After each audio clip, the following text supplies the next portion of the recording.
So here's a fun question. What is the scariest creature that you saw in a horror film as a child? How are we defining child? I'm going to say... Because Dan's still a kid in a lot of ways. Yeah, before the age of 10. Something that's just stuck with you till now. Mentally or physically? What? You choose. Okay. Jesus, Dan, fuck, get to the point, man. I was going to say, I filmed a horror movie with Adam once, so Adam. But, He is classified as a creature. I also was not in that movie. I mean, you were there on the set while we were filming it, and that was enough.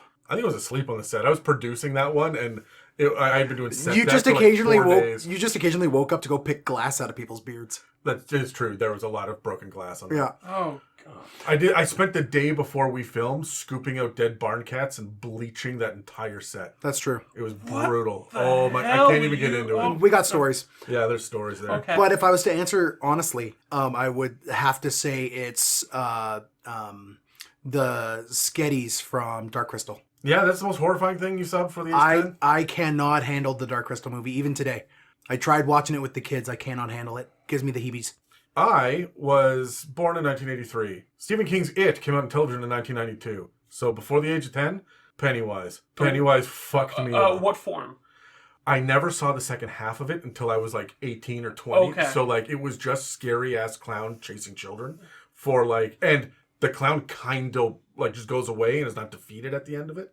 Yeah. And so I only saw the first half and it was terrifying. I went to sleep over at someone's house. They're like, I got these scary movies. One of them's about a clown. I'm like, how bad can it be? Fuck. Mine's actually similar to yours. At age 8, my parents made me watch Poltergeist. The fuck? Hey, it's rated PG. Yeah, and we watched movies every single night, and they decided, hey, this will be a fun movie They to thought watch. Poltergeist was good? I also watched Arachnophobia the year before. Yeah, but Arachnophobia is a comedy.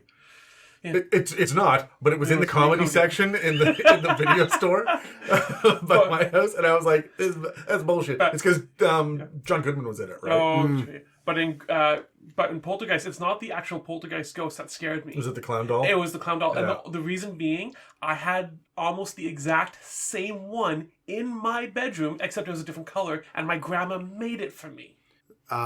Little bit of It's a Mimic trivia for people in the future. Adam and our love for horror movies is well documented. I fucking shattered your mind the other day because I told Adam, I'm like, did you know that he is the one who introduced me to Poltergeist and to and to the Alien movies and all of that. It was hey, Dan, come on over. We'll sit down. We'll watch these movies. It'll be fine. Don't worry about it. The kid 2 years older than me trying to scare the shit out of me. Kind of on brand for this episode before we launch into it. What was the last horror movie that you and I sat down to watch? Was it Underwater? That wasn't the last one we went to watch, but Underwater is fan-fucking-tastic. Yeah, if you haven't seen it, it really pulls no punches. No. But it ends in a far different place than you would expect it starts at. Very, very cool left turn about 80% of the way through that movie. And that's being generous, probably closer than 90. You're just like, oh, that's what this is about. Okay. Yeah, but it just high adrenaline for that whole movie. That was a movie that made me like Kristen Stewart. Same. Yeah. So I went back and gave a bunch of other shit a try. Actually, I liked her in Panic Room too. This is not a movie podcast. Let's get to the episode.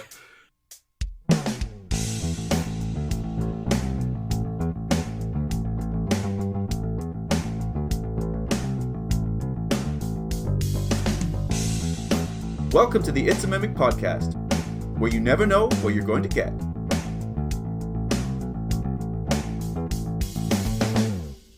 Welcome back to It's a Mimic, where you never know what you're going to get. Today, we're continuing our discussion on aberrations in Dungeons & Dragons 5th edition. I'm Adam, and with me today are Tyler and Dan, and this episode is called Starspawn, Close Encounters of the Absurd Kind. In this episode of the It's a Mimic podcast, this panel of Dungeon Masters will bask in the presence of the messengers and servants of the elder evils beyond the stars.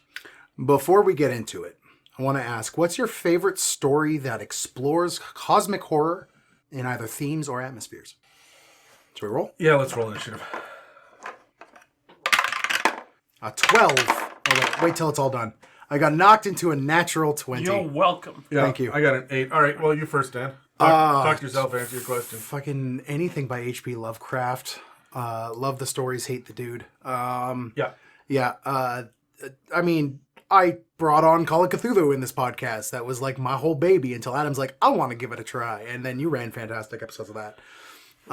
There are more coming. There are It's more just- coming, yeah. There's other It's things ongoing. happening. There might be a wedding in the process. Yes, maybe. If I do Call of Cthulhu and devote my time to that, there will not be a wedding. Yes. But yeah, anything by H.P. Lovecraft. I know it's the you know, it's the standard, it's the easy answer, but he did it really well. And Masks of Nyarlathotep is fucking beautiful. So I will be honest, I never explored too much of the cosmic horror. But of what I did, I actually thoroughly enjoyed Call of Cthulhu type of thing. And I was first introduced to it in It's a Mimic. as the board game? Yeah. Yeah, no. And so that's really the first exposure that I really delved into when it comes to cosmic horror. Have you ever seen The Abyss? Yes, I have. And I loved it. But I didn't really consider that cosmic horror because it wasn't... Oh, it absolutely is. Absolutely is. I didn't consider it because... Tyler. I'm sorry. I mean, it's right up there with Sphere, Yep. right? As another. Oh, true. Yeah. I don't know. My knee-jerk reaction is Thing? Or The Thing? I liked the thing a lot. No, I was gonna say Event Horizon. Yep. Oh, okay. Yeah, that's a good one. Really liked Revival by Stephen King. That was excellent. Like in the You vein let of- me borrow the book because I stunned you by not having read it. Mm-hmm. And I had it for about a year and a half before I finally finished it. Yeah. Yeah, so fucking good. Yeah, you took your time on that one. Do you guys include Godzilla, like the original one, as just this massive entity that can't be killed, that rises from the depths and destroys people? Of course. Not giving a shit about your tiny mortal lives. Of course. When I phrase it like that. I mean, Phrase it like that, it's hard not to. he's an analog to the atomic bomb, but yeah, What about Yeah. Lord Zed from the Power Rangers? no, No. No, because he's an unknowable evil from beyond the stars.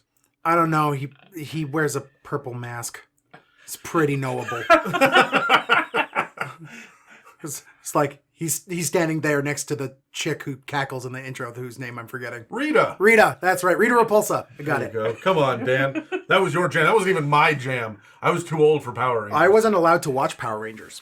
What? I was super upset at Power Rangers because they bought the rights to Spider-Man and canceled it. Did they really? Yeah. Bandai? They bought... That's why they didn't produce Spider-Man anymore. You want to know what my answer is? My favorite cosmic horror thing of all time, and I bet people don't normally think about this. Ghostbusters. Oh my Gozer at the end is an Yeah. interdimensional being absolutely. from ancient. Right? Like, that's 100% a cosmic horror. The second one, not so much. You're just dealing with a haunted painting. But the first one, yeah. Yeah. I'm trying to think of like a joke answer, but I wonder if you guys have seen the show Contact. Yeah, it's just not horror. It's not horror though. Yeah, it's unknown though. You don't know. You want to watch, if you're looking for the horror version of that, well, not the version of that, but like in kind of the same vein as Annihilation. That was great. Annihilation was pretty great. There's also Arrival.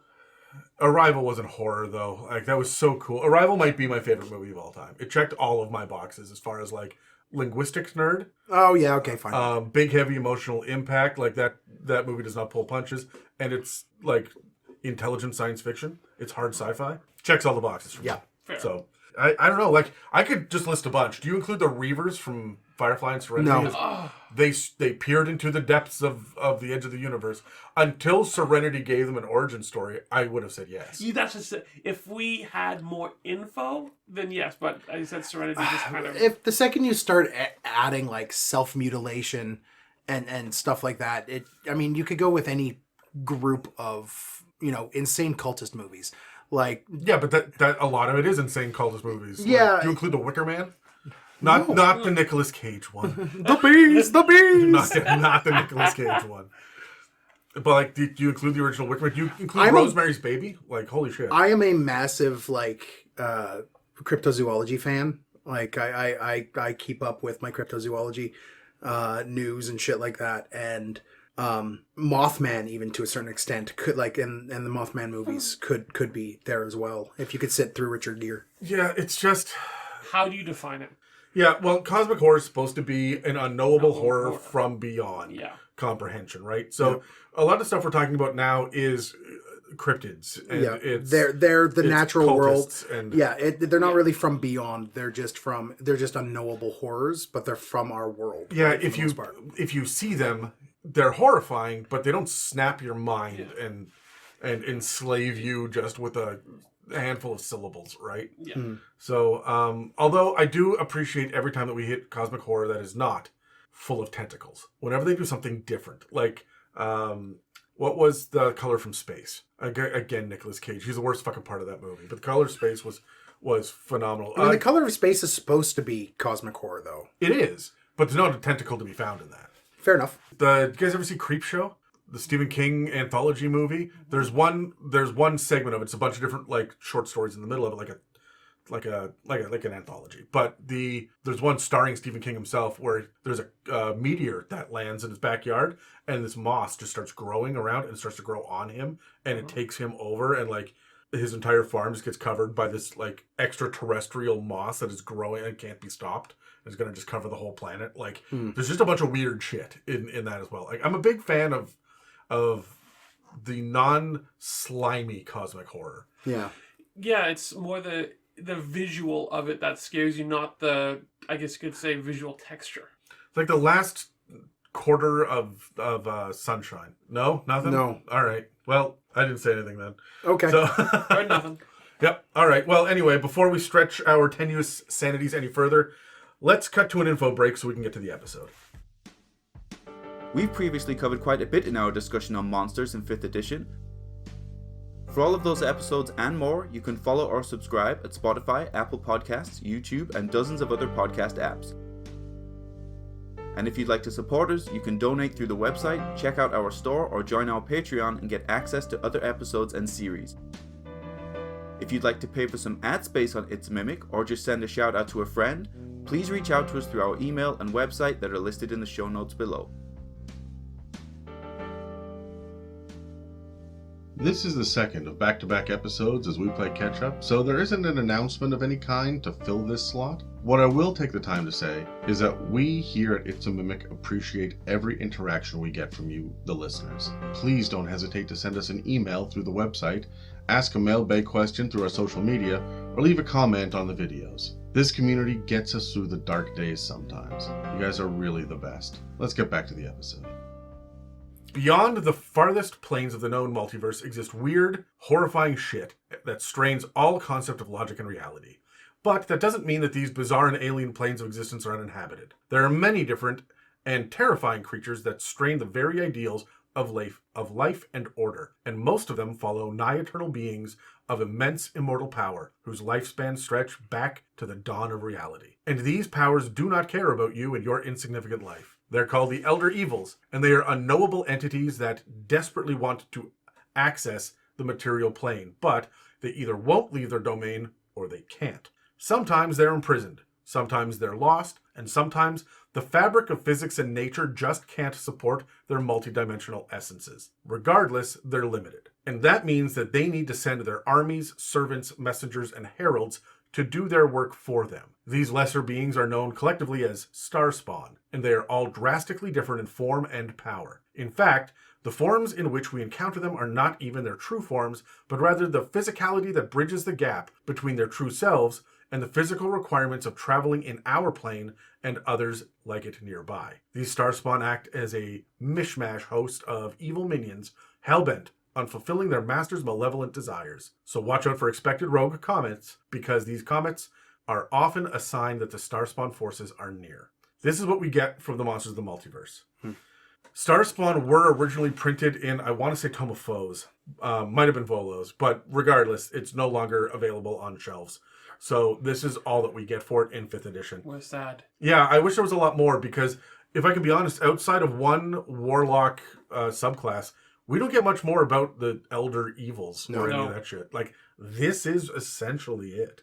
You'd think that Spelljammer or Planescape would have given us a little bit more, but neither really did. They gave us aberrations, but not Elder Evils looking to break through. Which surprises me a lot. Planescape fell flat for me. Yeah. Well, it's because it's a misnomer. Like, it technically takes place in that campaign setting, but it's not about the planes. It's about Sigil and the area surrounding it and the gates and whatnot, right? And so, again, like Spelljammer, they give you just enough of the setting to give you a bare amount of context, and then they run you through one adventure that's set there, right? Yeah. So it didn't really do enough. If I can be honest, The cosmic horror that we get is at the end of Icewind Dale. Mm-hmm. Yeah. That's the big one. And Phandelver and Below. Yep.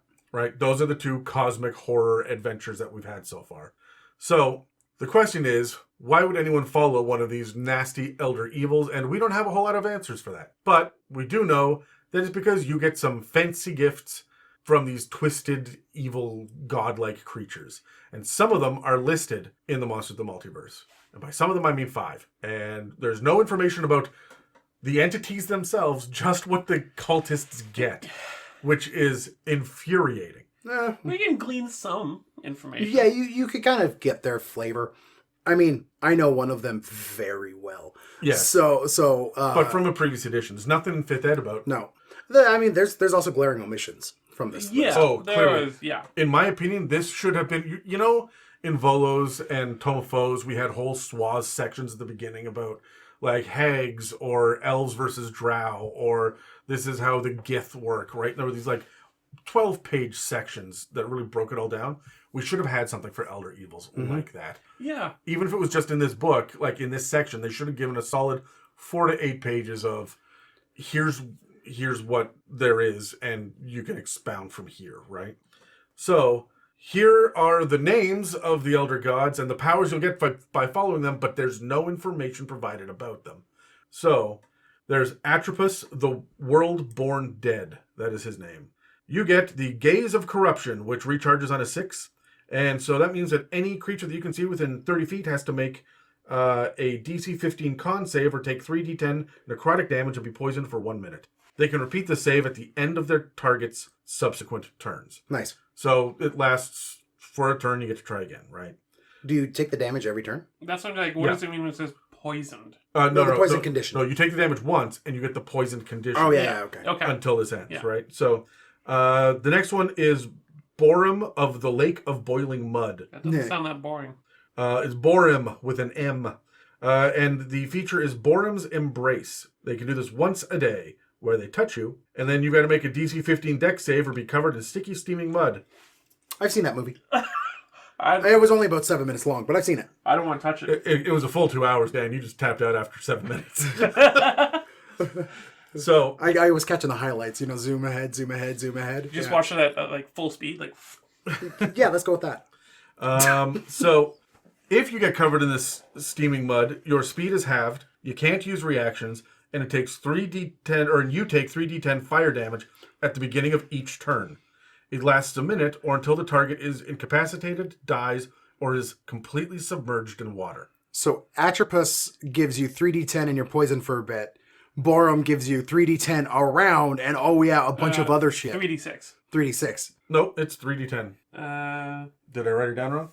It is 3d6. It is 3d6. Oh, there you go. Well, also, the other thing, too, is that Atropos can do it, their cultists can do it on a recharge of 6, whereas for Borum, it's once a day. Oh, yeah. Yeah, fair enough.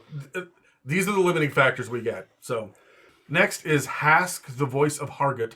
You get to do this once a day, and Hask's presence is the power you get. This is when the cultist transforms into a tiny slug, this is my favorite one, and transports onto the shoulder of the humanoid target it can see within 30 feet. And while the cultist is in slug form, it can't be targeted, but it can be affected by AoE. You have to pass a DC 15 charisma save, or you are charmed by the slug on your shoulder. He's a cute little slug. The charm lasts 1 turn, and during that turn, the character loses all autonomy and agency and does whatever the cultist wants it to. When the turn is done, the slug teleports to an empty space within 30 feet, reverts to its normal form, and resumes life as normal. But you know what's here, or what's missing here, is the omission that you get in every other charm spell, whereas it will not harm itself or do anything to kill itself. You also don't know that you've been charmed. Yes. Yeah. So, you could just get walked off a fucking cliff.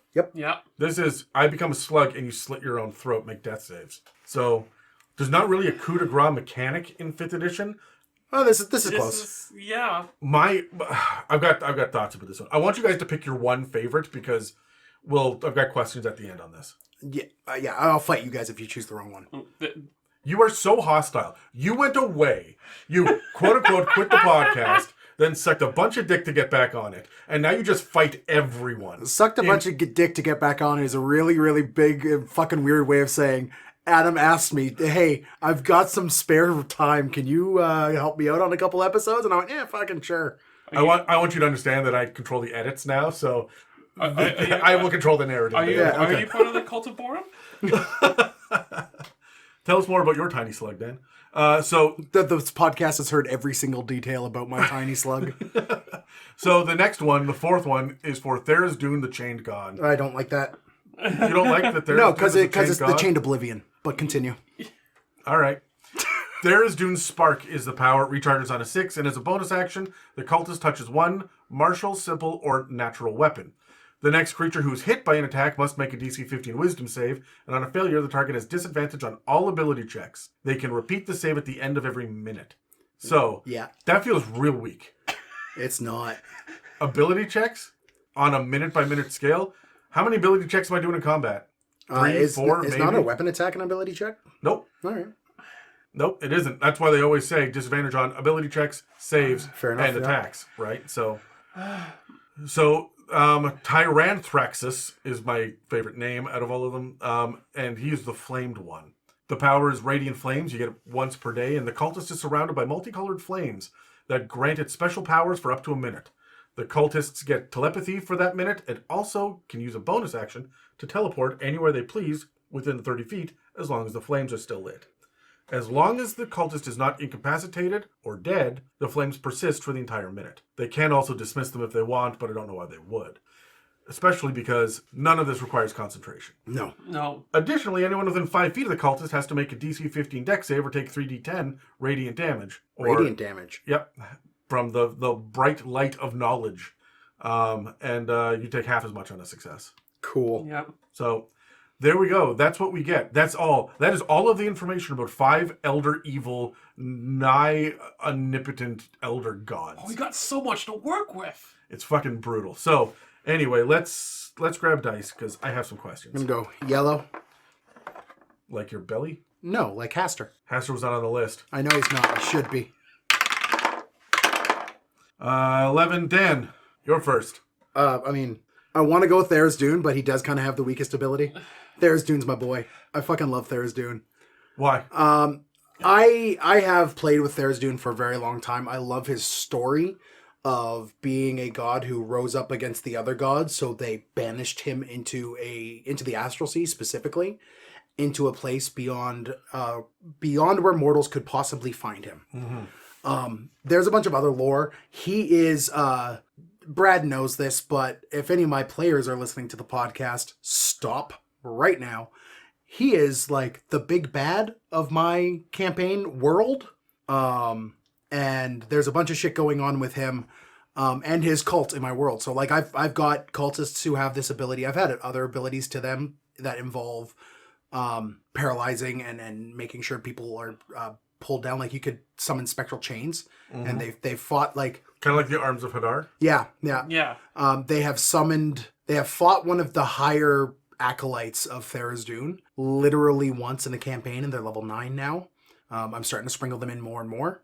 But Tharizdun's my boy, and his whole thing in terms of like a quest or plot hook that I would use for him is to have what I've done in my world, which is he is sealed in a place and the seals are being broken one by one. And because he is a massively powerful deity that rose up against the entire pantheon, nearly won, and was only by like at the, midnight hour put down by the other gods. When these seals are broken, it is a world changing event, right? So, in my world, the gods that the people worship are the seals. And as the gods themselves are being killed, the gods from beyond the realms are starting to come in. So they have met a cleric of Palor already. That's cool. Yeah, to like fight against the freeing of Tharizdun. So you're all Greyhawk as far as I can see then, eh? Pretty much. Always. As far as the gods go? Well, the gods of my world are their own custom gods. Sure, It's a full custom homebrew world, but I use the gods of Greyhawk and of the realms. Okay. Yeah. You just mix and match as you see fit? As I need. Why the fuck not, right? Yeah. So, I went next. Man, I'm all about this Hask, the voice of Hargit, with a little slug that teleports on people and whatnot.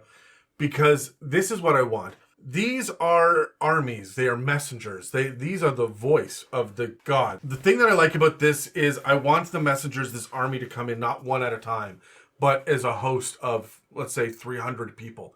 And they're just people that have been hidden away doing their bizarre magics and summoning things, and now they show up en masse, and they can only do this once per day. But can you imagine them walking through a village, and each one of them, like, they take their turn, turning into the slug, and then forcing the villagers to start committing suicide.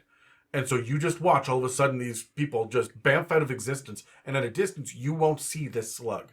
So then the next thing that happens is these people start to praise Hask and then slit their own throats, right? Or literally rip their own jaws off and die, or something like that, right? En masse, the whole village is doing this. How terrifying will that be for your players? To just see these cultists are moving forward, and all of a sudden one of them disappears, and then someone does this horrible thing. And then 4 more disappear, and then 4 more villagers do this thing. They're going to run. Your players don't know how to handle that. No. And that is a fucking visual, right? Especially if you manage to do this while the town is burning down around them. Big fan. Yeah. That is some cosmic horror shit that I am in for. My players would have some problems with this. I believe it. Well, we'll just start slinging fireballs. As is tradition. As is tradition.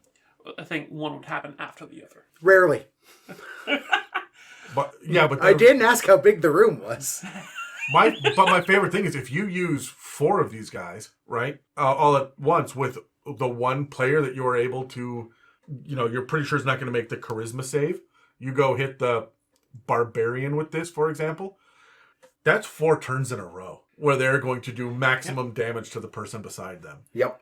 And here's the thing. Even let's say, as a DM, you invoke the rule of, no, I don't want to attack the player directly. I'm just launching a fireball in that space of the room. I want to point out, as a DM, I do want to attack the players directly. Sometimes. Not even just the characters. I want to reach across the table and slap the shit out of one of my players regularly. So we got a whacking stick for. Don't get him. Yeah, I do not want to get pelted with the fucking whacking stick he has. Do you see in this room? Oh, I know. It's the battle club in the corner? Yeah. Because I'm the one player. Yeah. Yes. Yeah. Tyler, which one is your favorite? I was looking at this, and the cult of Hask, it just makes me want to vomit. And I would imagine these slugs vomiting out of people's mouths. Like, that's how it creates it kind of inside out. But what I really like I'm sorry. All I can think about is, God, what was it called? Puppet Master. Did you guys ever see that? Oh, yeah. Yep. Puppet with it was all the dolls that came to life, and one of them was a little, a female doll that vomited leeches. Yep. And that was her evil power. But it was a doll, and the leeches were full-size leeches. So her head would go back, and her mouth would open wide. You just, a big leech hits the floor. So that just grossed me out when I read this to begin with, and I'm like, no. But it's why I really like the cult of Tyranthraxis. That's it. Just this idea of the idea of it being able to flame on, so to speak, become inflamed, and it's radiant. Yeah, it's very rarely. I think this is like one of the only examples where you have bad guys doing radiant damage. And that's just it. That's not a fallen or corrupted angel. Yeah, and the thing is, though, I would want to play this as this person's posing as the current god that is there and is slowly bringing the mass congregation to belief in, Tyranthraxis. Yeah. I mean, when you can sit there and prove to everyone in the room that you are blessed by the god because you can, illuminate yourself. That's just it. It's like you have this I power. can do that. I just walk into any room with a light and I take my shirt off and I illuminate the room. No, you have to take your hat off, Dan. Or that too. Yeah. Thanks. Yeah. He's trying not to make ginger jokes during that entire time, by the way. Really? Why would today be different, Dan? Anyway. I'm trying to be better. Do you guys have any role-playing tips for DMs? For these guys? Yeah. Embrace the weird. Each one of them is fairly, they've kind of got their own little niche that they each fill. Yeah. Right? I mean, you have the undead guy, you have the lake of boiling mud guy, you have the worm guy, you have the one that is chained and unknowable, cannot be seen. You have the fire one. Like, embracing the weird in any sort of thing. Like, a lot of what Hask does, I used for Call of Cthulhu. Yeah. Right? And think outside the box. Yes, the slugs can teleport and control an NPC. They can also teleport and control crows. They can also teleport and control the neighborhood dog. They could also teleport and control children. Like, and honestly, as my cultists get higher and higher level, they will be able to do this more often. they need to be cunning and terrifying. Well, that's the thing, is please, there's so little information on this. Homebrew that terror. Yeah. Don't feel like you have to be held back just because of the limited info that we have. Give it some flavor. There's going to be a wealth of information online about all of these guys as well. Yeah, that's the. But it's not but it's not going to be enough. You're going to need to fill in the blanks for your own campaign. That's just fill it for what you're doing. Yeah. My big thing is that you have to remember that every cultist follows an elder god for a reason. And while it is about the power most of the time, or fear, there's a seductive nature to it where you have the words of this creature, whether it's the elder evil or the head priestess or whatever it is, these words will be in your characters, whether they're NPCs or player characters, minds all of the time. I'm not going to have my head priests be disgusting, even if their god is like boiling mud or slugs or whatnot. I'm going to have them be very charismatic and be very beautiful, like objectively attractive to look at as well, with very calm, relaxing voices, almost like the Ebony Maw from Infinity War. Yes. Okay. Right? To sit there and just spout the wondrous purity of following this particular... And they will call them gods, but they're not gods. They're just unknowable elder evils from beyond, right? So lean into that shit, because that makes it grosser and creepier, especially when they like walk over and smile at you and softly say, "See, doesn't this feel better?" as they like run their hand down your cheek and then move on to the next one, right? Like it's going to make people cringe. It already did just now. that familiar level of physical contact is going to be enough to push people past their boundaries, especially in Dungeons and Dragons. I have an aura that does this, it casts fireball, and I have a wand. And then this guy comes out of the fucking woodwork and is like, oh, fuck, this is weird and gross. Also, be aware of your session zero conversation. Yeah, so. I mean, as an added asterisk to every single time we have a conversation like this, make sure before you go actively creeping out your players that they're okay with the limits that you will be pushing. On a side note here, all the ones that were here, nothing mentioned of tentacles. Yeah, no tentacles as far as I can see, which is very appreciated. Let's grab dice because we have 3 of the Star Spawn to cover today. And then we will do a sequel episode where we have 3 more Star Spawn to cover. Yay, Star Spawns. Yes, there's a lot of them. And each one is so radically different from the others.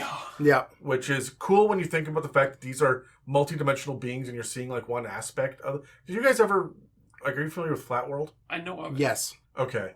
Vaguely. The idea that everything exists in 2 dimensions. Oh, yes, yeah. Oh, okay, Right? yeah, okay. And so then when a 3rd dimension comes, it's almost impossible to be able to conceive it. Yeah. And that's what we're seeing here as well, right? Yeah. Is the horrible dimension that we can conceive of these creatures that exist beyond our comprehension. So it's going to be fun. Let's find out what we got.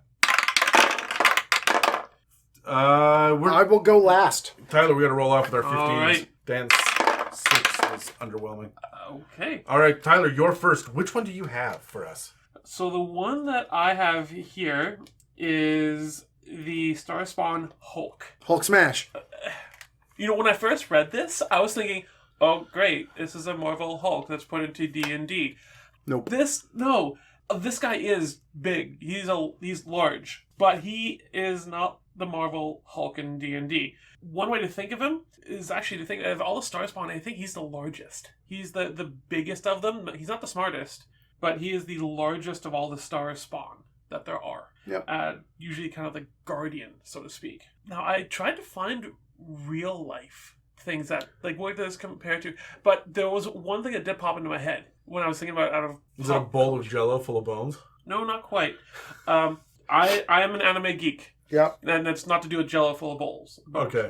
Yeah, back to tentacles. Okay. It's real cosmic horror. Jell-O full of bowls. Have you... Thank you, Dan. You're welcome. Have you guys ever seen... it's an old anime movie called Nausicaa of the Valley of the Wind. Oh, yeah.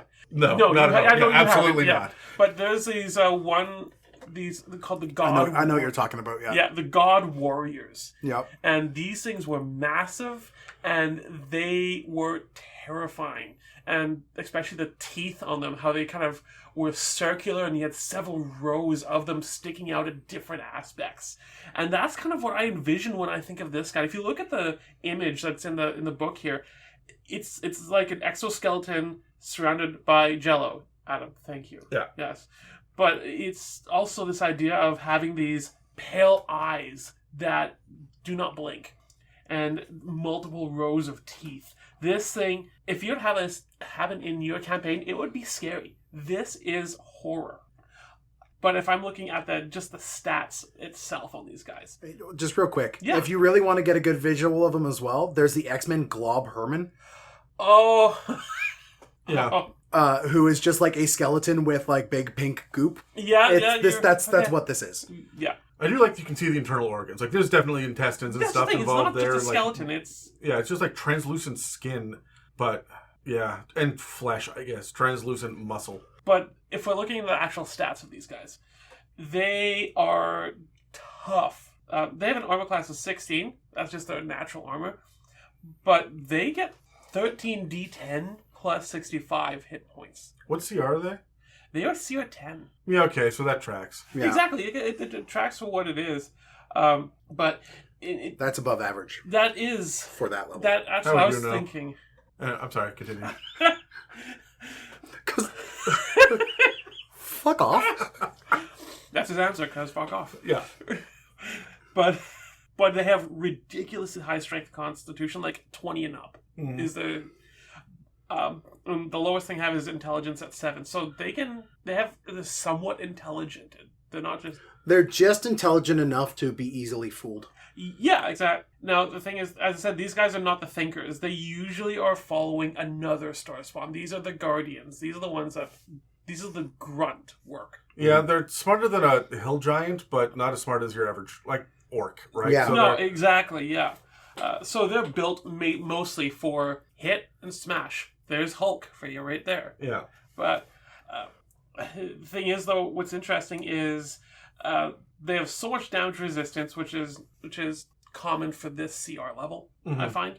Like your standard bludgeoning, non-magical attacks, slashing, all that stuff. Yeah. They're immune to charmed and frightened. Okay, again, this is nothing new. They have dark vision, great. Now, the only language they do speak is deep speech. So if you want to try and communicate with them, you can go ahead and try. There's really no reason why anyone in your party would know deep speech unless they're going to be like a... would you let a plasmoid?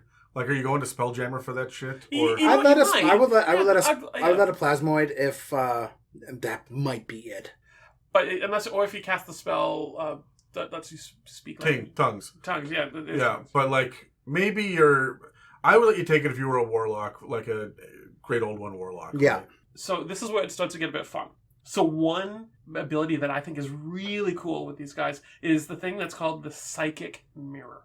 And it is essentially anytime that they take any form of psychic damage whatsoever, every creature within a 10-foot radius is going to take the damage instead. Not just one creature, every creature within a 10-foot radius.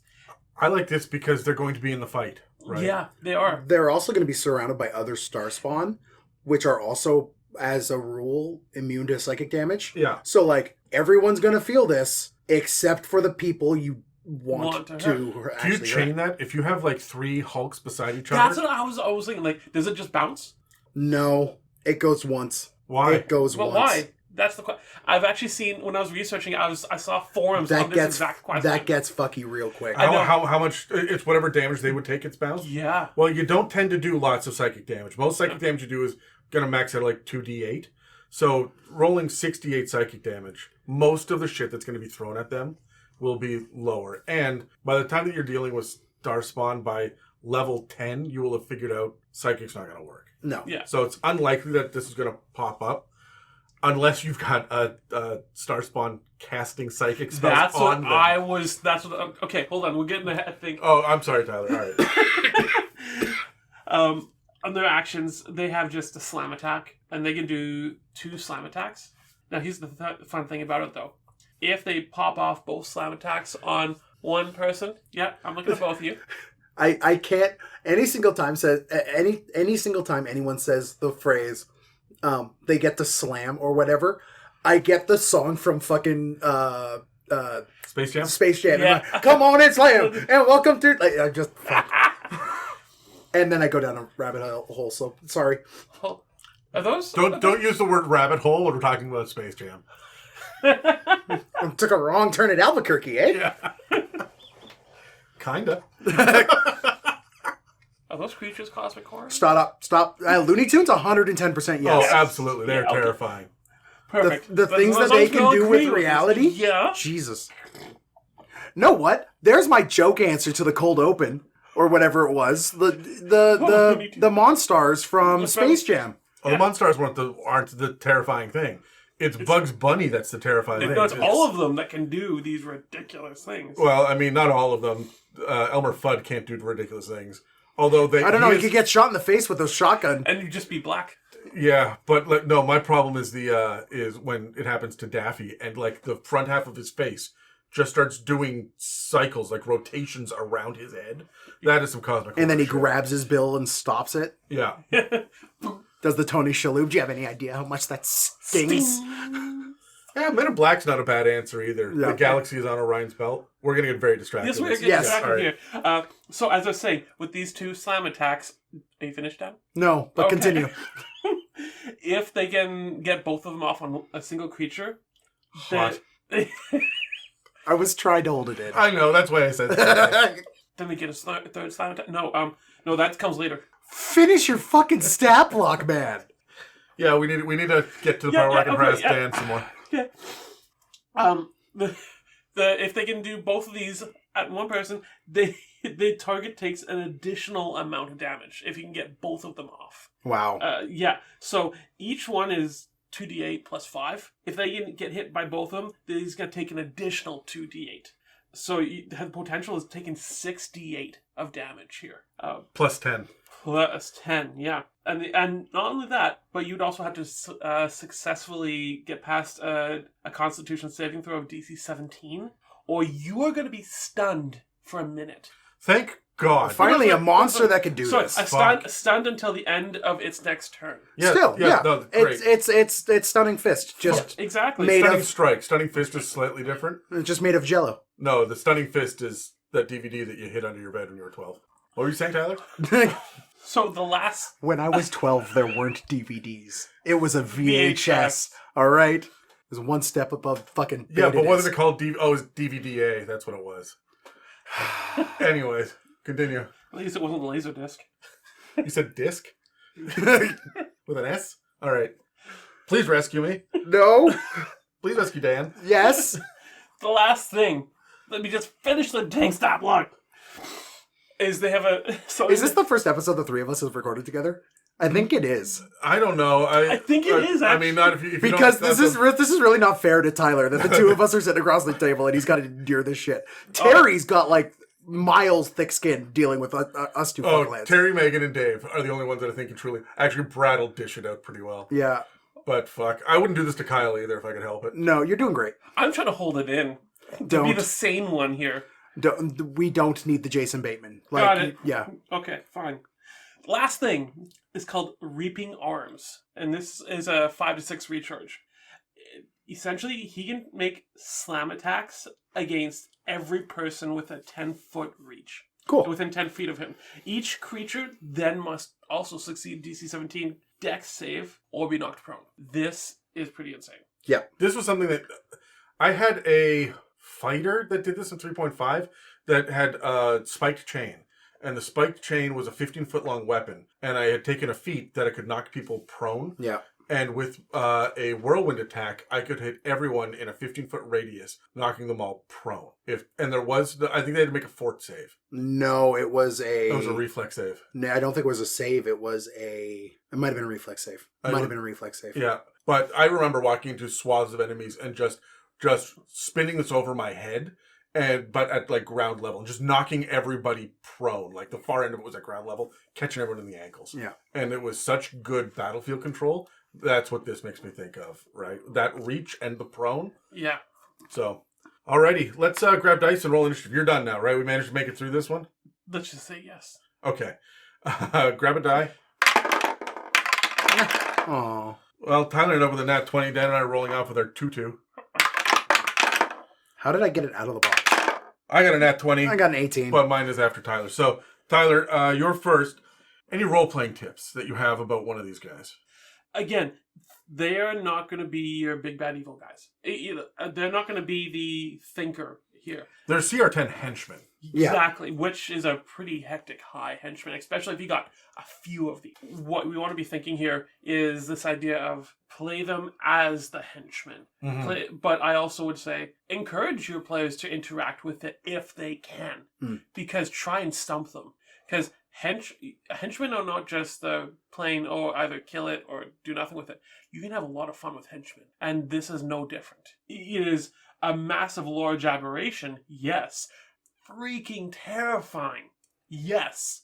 But see what your players can do with it. Yeah, it'll tower over most other things on the battlefield too. Oh yeah, yeah, absolutely. My big thing as far as role-playing for these guys is I'm not going to worry so much about trying to interact. Like, when I use these guys as a direct counterpoint to how you would use them, Tyler, I would absolutely have them be they're not grunting dumb, but A, they're clearly not there to have a conversation. And B, they're either going to be the big scary thing surrounded by a bunch of other smaller ones, the same way that, like, you think of the end of the first Avengers movie where it was all the Chitauri running around, but then there's the big fucking space whales, right? Like, and holy shit, we got to focus on that guy. It was The Last of Us, where they've got what are the big brutes called that are running around among all the other little ones, right? When you see one of these guys step forward, that's a problem unto itself. But then when you get to tier 3, tier 4, they are henchman level. And that's why I think, like I said before, you put 3 of them beside each other, you have it all ricochet off.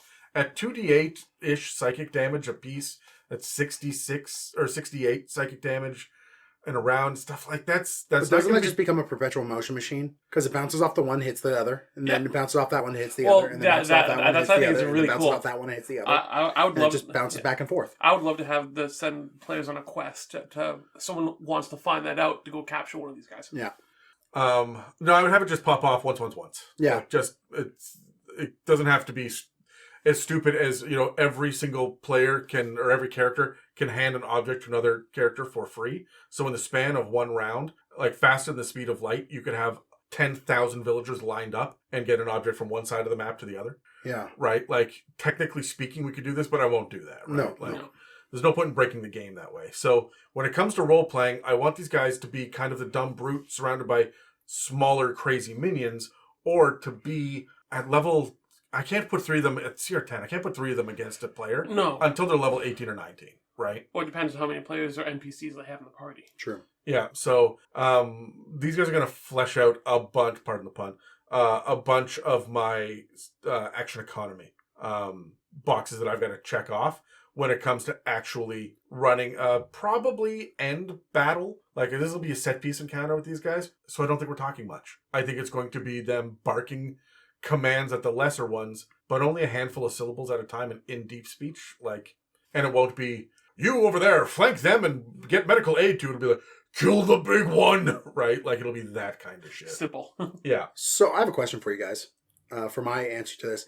Is the skeleton within it part of it, or is it something it's picked up? No, it's part of it. Like, It's part of it? You have a full... Or is the jelly itself the thing, and it hijacks a skeleton or a body and walks around with it? The fact that it has organs and everything else as well, like not just a skeleton. That's fair, yeah. Also, if it absorbed other things, it would say it in the fucking lore. Would it? Yeah, because it's more important than any other detail that we got, right? Yeah. It's more flavorful. When we come up with our own, would it be like this and it's better than the shit written in the book? The answer is usually no, because they would have fucking said that, because that's way cooler than slam attack, right? Yeah. So, I don't know, Dan thought it was pretty good. well, Dan likes getting... All right. Dan, For my role playing with this thing, do you role play with it, Dan? I would. With slam attacks? I would use this thing as the undeniable threat, right? It would stand just over the shoulder of the cultist of the Great Old One that you're talking to, right? And just because it's made of jello doesn't mean It's that... soft and squishy? Well, it doesn't mean it's soft and squishy. What's its AC? You said it was 16. So you're going to hit it, and it's not like you're going to be able to punch into the jello. It's going to have like a thick skin on the... I just to believe like you actually cleave into the jello, it just and it rolls back to remolds itself, yeah. immediately, right? Like that's the way I choose to believe. Sorry, what sound does that make? Marble. That's what I thought you said. Yeah. But I would have this guy stand off like over the shoulder and just be the impending doom, right? You have a party of like level 7 adventurers who are talking with, you know, the lower tier big bad for tier 2, and they just have one of these things standing over as like its the main messenger of the elder god that's controlling things, right? This is the thing that is being chosen to like carry the message to the cultist, right? You see it come because over the horizon. and this thing could take a beating. So you just say, hey, go from this point to that point, carry this message. So this thing's just gonna hold on to this thing and go, and nothing's gonna stop it. Everyone's reaching high up. Gimme. Yeah, Gimme. right? When it comes to exploration or descriptions or how it affects the environment, what are you thinking, Tyler? It is definitely going to have an effect on the environment because of how big it is. Just the pure size of this thing. It, no pun intended, creates a footprint on the battlefield. Yeah, but like it's large, but it's not huge. No, it's not huge, but it's big enough. As I said, it's going to be bigger than most things on the battlefield. It depends on what level the battle is, because if you're CR, Okay, if you're level true. 8, then it's the biggest thing. But if you're up against Star Spawn, if that's what this is, it's the biggest of the Star Spawn. Yeah. So if that is if that is what you're playing, like this is going to be the bigger of the enemies, not the hardest to defeat, but definitely the biggest on. It's going to be they have a cave troll moment, right? Yeah. When Yeah. it Yeah, enters the exactly. room. So my big thing as far as exploration and description stuff goes, real simple. If it is translucent, you can see inside of it, you must watch it eat. So it is going to be biting pieces off of things. It's wild that it doesn't have a bite attack, and I would give it one. Because the artwork has those rows of teeth, and there's nothing for it. So I'm going to have the fact that the teeth will, if it lands with a bite, then you've got to make a con save, and you're grappled, right? And every single time it's just sitting there chewing on your arm, and you've got to keep making con saves. And if you fail, it takes your fucking hand. If you fail by 10 or more. And then you can watch your hand get swallowed down into the guts of this thing. I'm sorry, maybe this is just me, but those teeth, I would have them rotating. Like spinning like a saw blade almost? Yeah, that's really fun too. Because why the fuck not? These are Star Spawn, right? Yeah, Like, exactly. Go nuts. That's cool. Yeah. I was thinking this thing's a big pile of old viscous fluid with a corpse inside of it. It's got a stink. And you could lead any sort of combat or encounter with this thing with just this unearthly smell. Does it crap? Because it has intestines, it has organs. But it doesn't have genitals. I looked. Okay. With like a magnifying glass? I know you have one on hand. I have a genital on hand. Usually. Now I do, Dan. What about for combat, Tyler? With combat, again, you're going to want to take several guys. It's not going to do one-on-one with this guy. No, you want to take several guys at a time, don't you, Dan? Yeah, exactly. This is one of those. It's going to be a very, very like flat battle if you're just fighting one of these things. Yeah. As is. And that's the thing. Unless you're level 6. No, then it's going to be a flat battle in a different way because you're going to get slammed into paste. You're not wrong. But it would add to its gelatinous form. Kinda. Yep. Anyway. Krispy Kreme does that to me. Donuts. Just donuts. Okay, good. Yeah. So, my thing that I think about when it comes to combat with this guy is that he's going to never be alone. Yeah. No. He is going to be either escorting someone that's more powerful or be escorted by little minions. And that's going to be a major theme for me anyway when it comes to Star Spawn. Because these are heralds and messengers and soldiers and servants of these elder evils. The elder evil is not going to send one messenger. The messenger is going to be a battalion, right? With one person to speak on behalf of, right? So it is going to be the army, like the spaceship lands, the army marches out of it, and then one of them being carried by a bunch of the lower minions is sitting in this big crazy chair made of God knows what. And then these guys are the bodyguards on the outside. Like they should always come in large groups. Always slamming. And if you do manage to fight one of these things early, it should be so scary that because they fight to the death. They do. Yeah. Everything that we were talking about with Starspawn will fight to the death because they're zealots. They are not worried about their own existence. And it is also true death because they are of this plane. Yes. So, no, they're not. They would They're sent resurrect. from a different plane. Yeah, that's how it works in all of 5th edition, except for elementals. I think everything else, well, at least the outer planes, if you travel to the material plane and die there, you respawn. Modrons and everything. But these aren't from another plane. Yeah, they are. They were sent They're from another distant plane. planes, yeah. Oh, okay, sure. Yeah. I've always run my Star Spawn in Cosmic Horror as material plane threats from beyond the stars. The astral plane and the way that it's been presented now in Spelljammer is no longer a separate campaign setting. It is just what's beyond the sky. It's what our outer space is now. Yeah. And you can then travel from it to the other planes as well through it, as if these are just other planets, right? So, or solar systems, which means the concept of planes is almost like other solar systems. Yeah. These guys are fair beyond enough. it. It's a really strange cosmology that we have here in 5th edition. But these guys are from beyond it, so when they die, they probably will respawn. It doesn't say that anywhere specifically, but I mean, fair enough. everything from the outer planes does, and they're from the far realms. So that's even further outer. Yeah. I would use these things for combat. I would use their monster's strength, their monster's constitution. I would use that and have them use the battlefield as weapons. They're picking up shit and throwing it at your parties. They are harrying as mobile artillery. Yeah. Right? Like, I'm running them like giants, for lack of a better term. This is right? the space giant. So it's there's a lot you could do with that.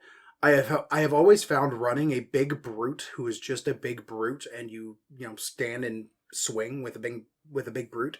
It's boring. Is he a big brute, Dan? It's a big brute. So I when it comes to using these strongmen villains and strongmen monsters, I want to mix it up a bit, right, and make it so that they are using their strength in creative ways. Yeah, the other thing that I would say, though, is that as much as that is the thing that they're going to be doing, I want to showcase them a little too early so that my players are terrified of them, so that I can reintroduce them again later at level 13 or 14, and now there's 2 of them with other minions, and the player's going to go, fuck me. Every time that you fight these guys when you're dealing with Starspawn, 1 player character should go down. Just once, and it's not a TPK, you're not even going to kill that character, because these guys are going to knock them out and move on. Right? Like, we're not going for the brutal kill on them unless they're eating. Yeah. Right? But for the most part, showcase them early and make sure that your players are terrified. They're only level 10 or CR 10. And that's just the thing, is we're using the fear factor here. Because, as I said, just CR10. If your players are level 15, but you brought this in well early in the campaign and have continually reintroduced it. No, that's what I'm saying is I would not reintroduce it until much later. Yeah. So that when I bring in 3 of them, the players are terrified. Oh, the last time we saw one, it fucked us up real bad. As 1. Yeah. As 1. Now there's 3.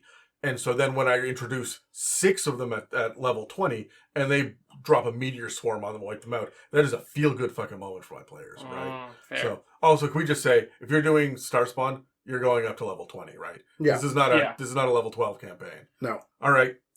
Who was next for the monsters? Was it me? All right. So I am Grue. Hello, Grue. We're not your minions. Stop trying. Okay. So I have the Starspawn Grue, and the Grue are small-sized, neutral, evil aberrations. These are all aberrations. How big do they get? Probably not bigger than a kobold. So they kind of stop growing? Yeah, exactly. Okay. Yeah. They're covered in gray, sickly-looking skin that's covered in spines and spikes that's going to be protruding through the skin, not growing off of it. And they have yellow, beady eyes. Their nose is just 2 holes in the middle of the face. There's no actual, protruding appendage there. It is just almost like a skull with just 2, nostrils there.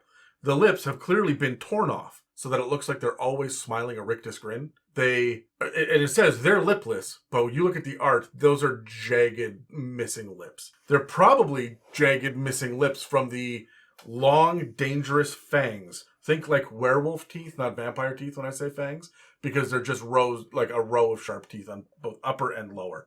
Their arms are long and weirdly skinny, and the hands end in broken, sharp, disgusting fingernails as well. Fancy. I like all that. We don't actually get a claw attack, which they really fucking should, and it should do poison damage. But I'll tell you why they don't get that in a second. So my favorite thing about them, though, is that You'll hear them before you see them because they're always shrieking and chittering and babbling in an effort to create a disruptive psychic energy, which makes it so that other creatures can't think clearly.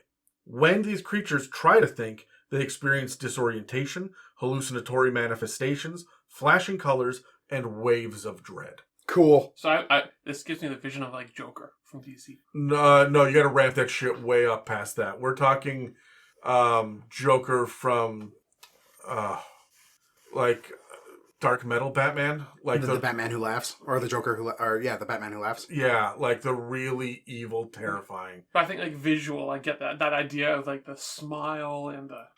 It's almost skull-like. Like, Yeah. I get Xenobite. Like I get Hellraiser. Oh yeah. Yeah. We're way past like Joker for all his posturing and chaos is still a man. These things are not men. Not by a fucking sight. And remember, they're 3 feet tall and they're babbling as they run at you. The Descent. Yeah, kinda, yeah. But smaller even still. Like, Smaller and spinier. Yeah. So, unfortunately, neither the spines nor the fingernails come into play at all in the stat block, which sucks.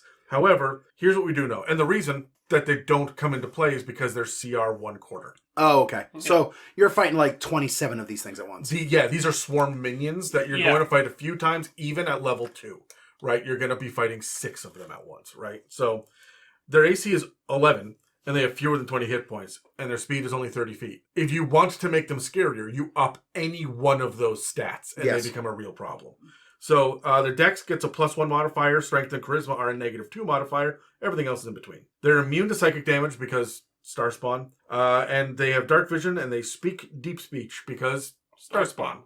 So they only have 2 things going for them. They've got the Aura of Shrieks, which means that any creature within 20 feet that aren't aberrations have disadvantage on saves and attack rolls against anything that isn't a Grue. Oh, cool. So this is why you want them in mobs, right? Yeah. But the thing here is this is passive. You don't roll it, there's no save. This just happens. When you're within 20 feet, this is what you're dealing with. Cool. So when you swarm a battlefield, you put one of these Hulks surrounded by 25 of these Grue at level 16. No, not even, like level 13, because they're so easy. It's going to take a sleet storm to wipe out half the battlefield, right? Like it's one spell fixed. But if they don't have that, they're fucked, right? Yeah. The only other thing that it has is what's called a confounding bite, which gives you a +3 to hit. It's 5-foot reach. 2d4 plus 1 piercing damage, which is real deadly at CR 1/4. Yeah. So 2d4 plus 1, and you keep in mind that the action economy is in your favor at least for the first few rounds. So you're gonna hit. But you also force them to make a DC 10 Wisdom saving throw, or all the attacks against you have advantage until the start of the Grue's next turn. Because it's fucking with your ability to react to shit. So everything has advantage. So that Hulk is now hitting at like a CR 11 or CR 12, right? Yeah. Because this is why I was talking about I want lots of minions and I want to bring these guys in low level and early. By themselves, 1 or 2 of these guys, not scary. Who gives a shit? You put them in a horde. This is a TPK waiting to happen. Yeah. Especially if you have, I said the Hulk there as well. Yeah. These guys hitting all your characters, and then the Hulk doing its massive cleave slam. Yeah. So let's grab dice. I have more questions. Yay! Natural 20. Well, Tyler and I are rolling off with 19s. That's the best rolls we've ever had on this podcast. We've had 320s. Did we? Oh, we did have 320s at once. Yeah. Okay, I'm going to start with a 15. So Daniel, role-playing ideas. Role-playing ideas with the Grue. I love this. I mean, you're never going to be interacting with these in any sort of social encounter or No. anything else like that, right? Like, at the very, very most, if you can incapacitate one, you might be able to get some sort of tertiary knowledge from it. But these things don't speak common. They don't do any of that, and they're constantly making noise. They're just chittering away at all times. So that you can't think when you're close to it. Right? Yeah, it's like being in a room with toddlers. Yeah. It's just noise all the time. So, I would say as a really fun role-playing encounter with them, throw them in a cone of silence and see what they do. They just They just get confused and then mad, and then toddler rage their way around the room. Oh no, These are just toddlers. I don't think so. Maybe the cone of silence means that they can finally stop. That's what I'm thinking. And they too, can finally think themselves, and they sit down. Yeah. What is it? breath. I Am Legend, where like he walks by the zombies and they're all in that like hibernation state, and they're just like like shallow breathing. That's just what these things are doing the second that there's silence. Yeah. Or they become meditative. Like, oh, thank God I can think again. No, Because they don't have lips. Because they don't have lips. And it's more so they stop and they start to discuss strategy with each other. No, it's a silence. It's a silence spell. They're not discussing strategy. No, but they're able to start. I said start thinking. My big thing for Or fighting amongst each other. for role playing, they just turn into the Three Stooges. Yeah. So my big thing about role playing for these guys is that you are not going to be able to role play with them nor anyone else nearby when they're there. But you are still going to be able to react to them. As a dungeon master, I'm setting it up so that these hallucinations that they have is what the role playing is. The flashing lights, all of the sense of dread. Like the idea that there's a blinding bright light. These guys get within 20 feet of you, a blinding bright light goes off, and then your beloved dead whoever steps out of that light and tells you, you're going to die if you stay here. You need to leave. This is where my role playing is, right? And all of that is right in the shit that they do, right? So that's worse than the Grue themselves. And while all this is happening, 8 of them surround you. Thank God they don't have pack tactics. Yeah, right. I'm surprised they don't, honestly. But well, if they bite you, then everything else has advantage to hit you till. That's right. true. So it's kind of the same type of thing. That is pack tactics. Yeah, it is. Yeah. Yeah, but the problem is that you don't get advantage either off of it Yeah, unless someone else triggers it as well. So that's fair enough. Yeah. When I'm thinking of role playing for these guys, it's just. I said you're not going to be talking with them, but I want to see what the players are going to do with each other if they're seeing all these hallucinations, if they're being affected by this. I'm not asking if. I'm telling them you are affected by this. No. But Okay, guys, this is the session where we trip balls. but more so, I want to see how the characters are going to interact with each other. How are they going to interact with the NPCs that are in the group? Are they going to see them as an enemy now? And that's what I want to play with the surrounding, like the people that are around them, not just these creatures, but I want to play with their minds. Mm-hmm. Yeah, and you could fuck up the surrounding quite a bit. Like these guys get close and suddenly like there are rifts in the floor opening up and the whole world is shaking and you can hear the thudding. And none of this is actually happening. But your players don't know. If they all get affected by the Grue at the same time, they all have a mass hallucination together, they would be reacting as if all of this crazy shit was happening. There's a cliff that's just opened up in front of you. Yeah. Cool. So, exploration with these guys. They're making you trip balls. I mean, you could do literally anything within that. Do you serve mushroom tea to your players and not tell them, like, right before the session starts? No, because that's illegal. And immoral. And immoral. And hilarious. For you as a dungeon master. Is it your place? No, it's at Dan's house. No, well, it's just because then Dave just starts touching himself in weird spots, and nobody wants to see that. He starts slamming? Anyways, no, I like to believe that the Grue's confusing hypnosis, whatever it is, this psychedelic acid trip that you're on conflicts with other psychedelic acid trips. And so if you are surrounded by other ones, like, it's a bad trip. Mushrooms are growing and then erupting into ants. And then those ants are skidding across and then catching fire. And now there's a fire everywhere. And like stuff is going poorly. Yeah. And your party has to like eliminate the Grue one by one to get each different effect off so that they can then have normalcy. And with the 20-foot radius, if you get to do this in a small closet and you pack it full of Grue, there's going to be a lot of insanity. Exactly. Yeah. So when it comes to the exploration pillar, what I'm thinking about as far as Grue are concerned is you're going to hear them. And you should be watching NPCs lose their shit before you do. Players, yeah. Right? So if I want to scare the players right off the bat, I'll have these guys come screaming down the hallway en masse. Right? And they'll never have seen them before, and then shit gets weird, and then they start biting. right? Because that's the thing. They're just going to bite, bite, bite, bite. However, if I want to telegraph this a little bit, I want to be a little bit kinder to them, then I will have an NPC just get within 20 feet and collapse, screaming, tearing at their own eyes, right? As shit is popping off around them. It's like Bird Box. Do you guys see that? No. Oh, you're lucky. It was a terrible movie, and anyone who thinks it was good is wrong. Did you see it, Tyler? So the idea here is that there's some sort of, I don't even remember what the premise is, alien, monster, something. They're invisible, but they make you see the most horrifying shit that you can possibly think of. And then as a result, that thing manifests, but only you can see it. And when you interact with it, it kills you or you kill yourself. So the only way through is to blindfold yourself so that you don't see these creatures.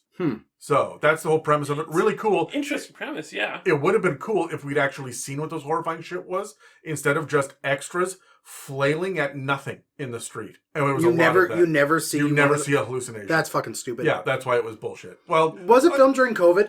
It was one of the ones it- during COVID, right? I think it was released during COVID. I don't know. It was kind of that era, yeah. But remember, Netflix movies are bad. There are only 2 or 3 exceptions. But Netflix movies are bad. Netflix shows are fine. Netflix movies are bad. There we go. Hard stop. I am not apologizing for that. Netflix movies are bad.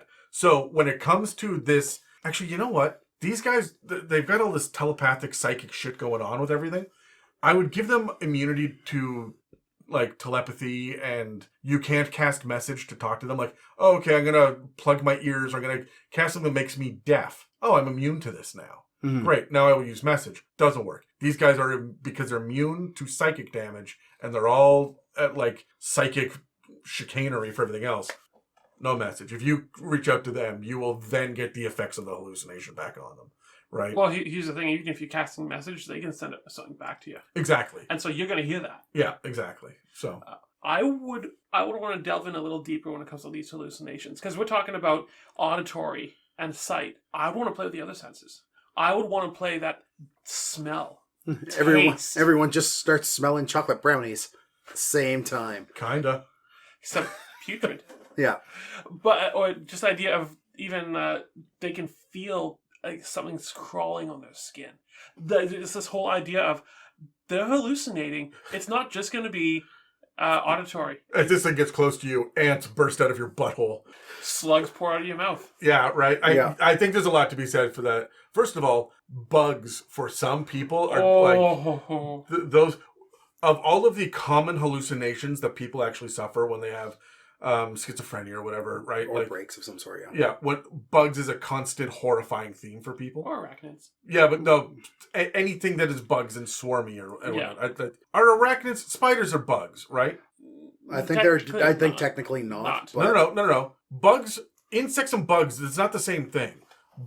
A slug, a snail, an arachnid, they're all bugs. I'd say they're all bugs. Okay. But Right. generalized? Yeah, like Well, insect bug has- is a very generalized term. Unless it's not, and we're just fucking up an entire genus of creature. No, because I think bug is informal, right? Like Mhm. insect means 6-legged, right? And there's a couple other things that you need to know, but like bugs are bugs. There's got to be an etymology nerd not currently sitting at this table that could tell us. Because like krill are just water bugs, right? Yes, Well, how many fucking legs do those things have? 8. Well, anyway, Dan, combat for the Grue. Many done. Like it just That's you swarm them. You said like throw a bunch of these things down the hallway at them. I'm thinking it's The Shining with the elevator of blood The Shining? pouring down the hallway, except it's a bunch of these fucking things. So they are a swarmer. You come around all corners, you surround your players, and you trap them in a sea of these things. Are they shiny? No. Okay. I mean, they're probably pretty damp and sweaty, but... So if they're bald, Huh. A bug is a kind of insect, actually. Oh, They have 4 wings, not the number 4, but 4 as in forward. 4 wings, and they lack teeth. so a slug is not a bug. Yeah, shit, I didn't know. Well, today I learned. yeah, we learn things new every day. Yeah, so the Joe. eight-legged ones, the arachnids, and anything with more than that are arthropods. Odds. Interesting. I remember that from Science World. The last thing I saw in Science World actually reminds me of the Starspawn Hulk because I went and saw Body World. Oh, yeah, fair enough. Yeah, so major factor in me quitting smoking, by the way. Really? Yeah, I saw Yul Brenner's video essay as he was dying from lung cancer about how smoking was the worst thing he could ever do, and then they showed me his fucking lungs, and that was horrifying. So Fair enough. Anyway, combat for Grue. If you hit it, you take 1 damage. I'm not just adding that. You hit the spines. I'm making the spikes important. Thorns? Yeah, just thorns, like from Diablo. So when you hit them, you will take 1 damage. It's only 1. It's just piercing. There's nothing else fucky going on there. But it's going to be enough to be like, fuck you out. What's the X-Men's name that grows spines? Marrow? Yeah. Marrow, yeah. Yeah. In the X-Men Evolution, it was Spike. That's worse. Yeah. That is worse. Yeah. Marrow's better. Although, I don't remember if Spikes was part of his skeleton. Marrow's was. Marrow's literally breaking bones off and throwing them. Yeah. So that's rough. Combat? I want to do something different. I want to make it so they're not accessible.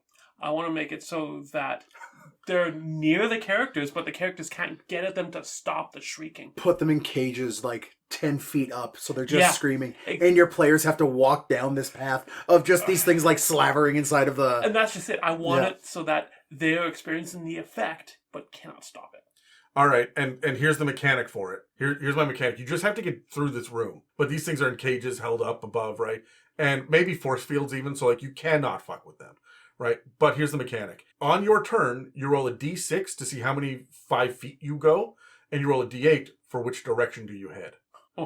And I will have some sort of passive gas that does 2 poison damage every round. So you could wander around in here for 10, 12 rounds, just taking 24 poison damage eventually, if you're unlucky enough. So you're just rolling a d6 and a d8 to just Get through. get through this hallway. Jeez. I think that's a load of fucking fun. So that would also frustrate the shit out of 2 of my players. I'm one of them. I think that you would appreciate it as a DM trap, but you'd be frustrated in the moment. As a player. Yeah, I think that Casey would lose her fucking mind. She would have no patience. And Charlie. No, Charlie would go, ha, neat. I keep walking into the wall. Cool. Because he's just anarchist like that. Mia would get up and walk away. She does not have time for this shit. So See, maybe this is just my child mind going, but that gas that is there. It's farts? Yeah, it's them farting. God damn it, Tyler. all right. So do you have any? Okay, so that was combat, right? So we're on to the last one of the day, Yep, that's me. And I got the Mangler. like the old '80s movie, I mean, probably. like the Stephen King short story about the laundry machine that would kill people. I'm sorry, that's a thing. That is a thing. Cocaine is a hell of a drug, and I'm all about it. Or at least when Stephen King does it. Yeah. Yeah, all right. That's So, mangled. the Star Spawn Mangler. This thing looks like a... I keep every time. I'm sorry. Star Spawn Mangler makes me want to say Star Spangled. Yeah, Yeah. yeah. Every time. Yeah, oh, say, can you see the towering blue creepy fucking bug thing with 6 arms? So this thing resembles a millipede that decided halfway... No, what? No. It reminds me of halfway transformed The Fly. Yeah, a little bit. Yeah, actually Right? it does. Like, it's got this chitinous blue skin. It's got 3 arms that end in talons. Each arm ends in a talon that is at the very top of a very elongated torso. It has 3 arms. It has 6 arms. Sorry, 3 arms on a side. Okay. But it's this elongated torso that has several spindly, like, millipede legs along it. And then also 2 humanoid legs that it walks on. So these legs have a purpose. I'll get to it in a second. But it kind of looks weird. What is the name of the creature that Kirk fights with the Rock? The Argonian? No. With the rock, the Gorn? The Gorn. It kind of looks like a elongated bug Gorn. I mean, I guess a little bit. I was also going to say it looks like if you had one of the Avatar, the Na'vi, in a kaleidoscope. Oh, Yeah, I can see that. So... Did you guys see the second movie? No. no. I've not seen The Way of Water yet. I haven't either, and I won't. So, along with my hot takes, is Avatar is garbage bullshit. Well, no, you just don't like James Cameron. That's true. I don't like James Cameron now. There were a handful of movies he did well. The last good thing was True Lies. That was a while That ago, was Adam. good. And I stand by it. Actually, to be fair, I have no problem whatsoever with Titanic. I liked Titanic, but no, James Cameron is a hack and fraud. Fair enough. Anyway, so the Star Spawn Mangler, say can you see, is a medium aberration that is chaotic evil, and boy howdy are they ever chaotic evil. These things are fairly difficult to kill. At a CR5, they have 14 AC and 13 D8 plus 13 hit points. So these things are kind of a sponge at a CR5. Yeah. Yeah. They've got low strength and low charisma, but really ramp up their abilities when it comes to dexterity. Everything else is kind of middling, including their intelligence. So they're probably the smartest one of the ones we've dealt with today. Yeah. Yep. They have a skill in stealth. They are resistant to cold damage, immune to psychic, charmed, frightened, and prone. Well, yeah, they've got all those legs. You're not gonna. No. And speak only deep speech. Because Starspawn. I'm gonna refer to common as shallow speech from now on. No. Okay. Yeah. They have two special abilities that are not actions. The first of which is their ambush, which functions just like the ambush mechanic in an assassin rogue. They get advantage on anything that hasn't attacked yet in combat. So round one, they need to be above everybody in initiative. Yes. And round one only. Yes. Okay. They also have shadow stealth, that when they are in any sort of darkness or even just dim light, they can take a hide action as a bonus. Is it shadows that can do that too? I think so, yeah. Yeah. Okay. Yeah. So it's just essentially a cunning action. Well, action, yes and no. There's no disengage here. There's no dash here. There's no dash, but they can hide as a bonus action. Now, in terms of their actions, they get 2 claw attacks as their main attack action. These things hit pretty hard with a +7, and then they do 1d8 plus 4 slashing damage. However, if they have advantage, they do an additional 2d6 psychic damage when they attack. Ooh. So that could be 1d8 plus 2d6 plus 4 damage at the first round of combat. And you put this beside the Grue, who will be giving them advantage. Yeah. Also, they get 2 of these a round. Nice. Ooh. So the next thing it has is this flurry of claws attacks, which recharges on a 5 to 6. This thing lets them make 6 claw attacks against one target.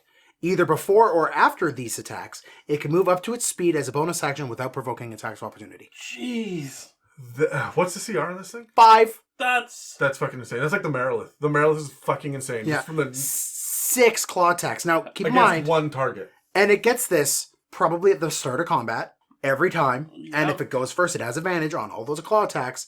And if it has advantage and it hits, it's doing 1d8 plus 2d6 plus 4. Would you say that it mangles people? I would say that it mangles people. Wow. I feel like people might be mangled. Now, one thing that it perhaps even says muddled. in the flavor of the stat block, but does not say in the actual mechanics, is that these things like to attach themselves to ceilings and the walls and sit and wait in the shadows and then get the drop on things. It doesn't have spider climb. It doesn't have a climb. Oh, it does have climb speed. It does. Yeah, so it will climb up to the wall, hold on, and wait. And the climb speed is the same speed as their movement speed. Which is 40, so they're going to get you. I like it. Yeah. Gotcha. Now, in terms of lore, these things, there's blessed little.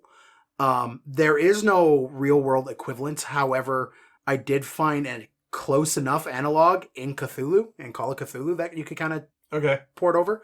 But these things are assassins and guards that are summoned by cultists to very specifically take out key locations, key people. These or guard key items of import, right? These aren't the things that are doing assaults. They're not going to be beside your Hulks and your Grues. They are by themselves in the shadows waiting to get the jump on things. These are the ones that if you're going in a cave and they come from the top. Yeah. These are also the Descent level of shit. Yeah, you keep bringing up the Descent. Again, it's a movie I didn't like. I liked A lot of people love it. I liked the first 3/4 of it. I thought And then it descended into chaos? No, and then it ascended into shit. my big problem with it is at one point they hide in this massive pool of blood, but where's all the blood coming from? Like, do you know how quickly blood congeals? Like, there's no fucking way. You know what? I'm done. At some point, It's deep down in the caves. It's cool and there's a motor at the bottom that's continually stirring. yeah. There's a sump pump. Exactly. You understand that cooling down blood just makes it congeal faster, right? I didn't say cooling. He said cooling. He said cooling.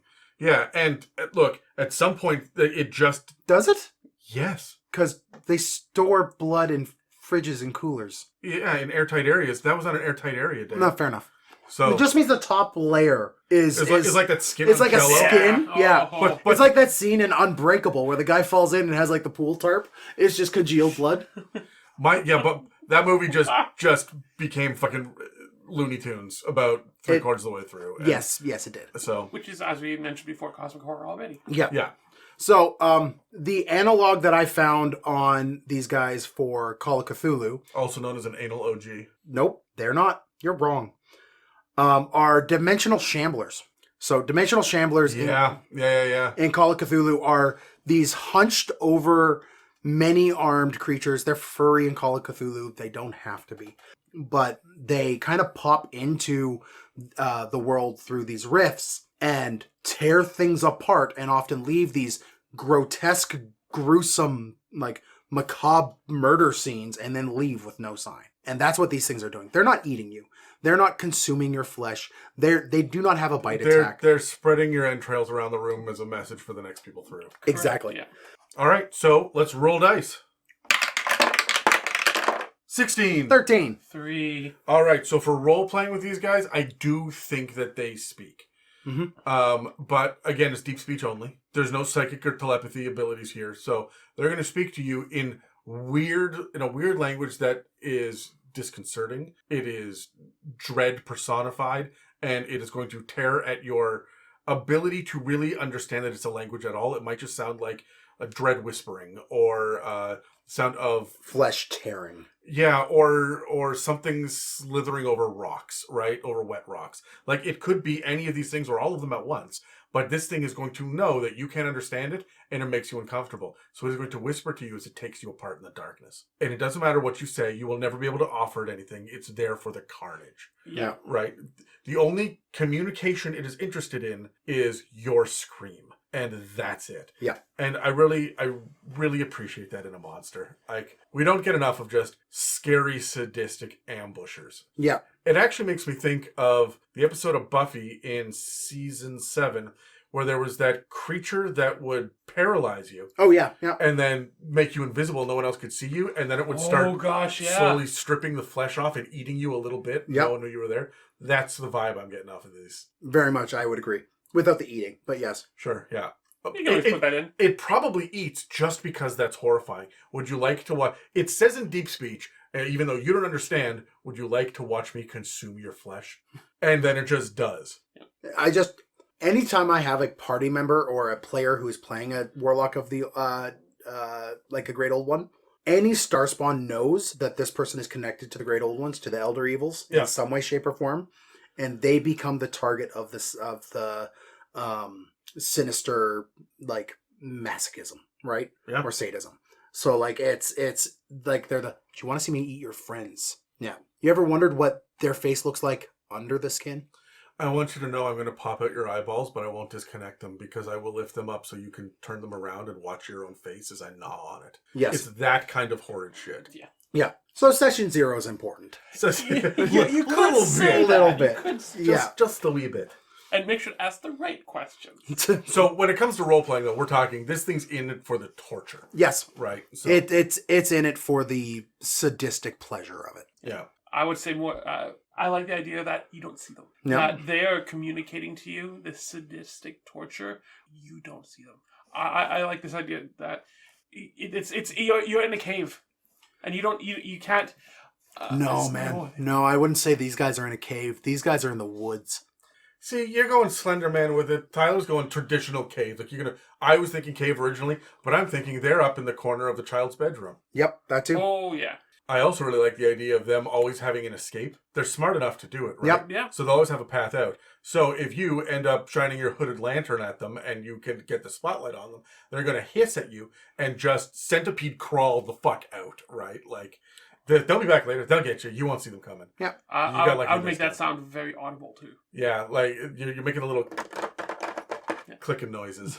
So, exploration. I mean, clearly we're here for the stealth, right? You're going to see the remnants of what they've left behind, but you're not going to see them, right? And it might be really, really cool for them to still be there. Hey, look, you walk in to find the NPC that you left behind just in pieces spread across the clearing, if we go with the woods, right? And as you sit there and try to figure out what happened, this thing is up in the tree above you, slowly waiting for its turn to pounce, right? Yeah. And as a dungeon master as well, my favorite thing to do with ambushers, and I don't really want to give this away because Dan's in the room, but when I have an ambusher, I add +1 to their initiative for every round that goes by before everyone's realized what the fuck is going on. Mm. So that way my ambusher is more likely to get into a good position and strike right as initiative hits. That's fair enough. Right? So it lets us get off these cool ambush moments better. So I'll do that everything right down to like a panther, right? If you guys aren't aware of it and it sits there for up to 10 rounds, so up to 1 minute, it might get a +10 to its initiative roll, just so that it can jump on the halfling. Yeah. Right? Lets you get that pounce moment. For me, I am very much focusing on the gore, the blood, the viscera that it leaves behind. Like, this thing is the perfect kickstart to a cosmic horror campaign in like level 2 or 3. Like, first session, your party's level 2 or 3, you're playing as investigators solving a murder. And your murder solve is going to lead you to a cult that summoned one of these things. And then your big fight at the end of, tier 1 is going to be this one thing.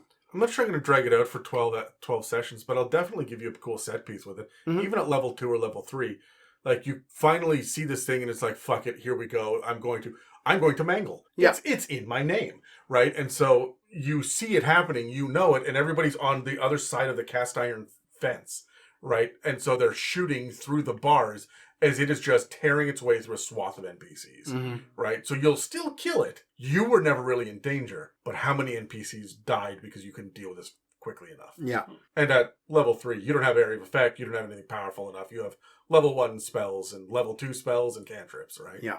I think for exploration, I would want to look at this, and he's going to set it up.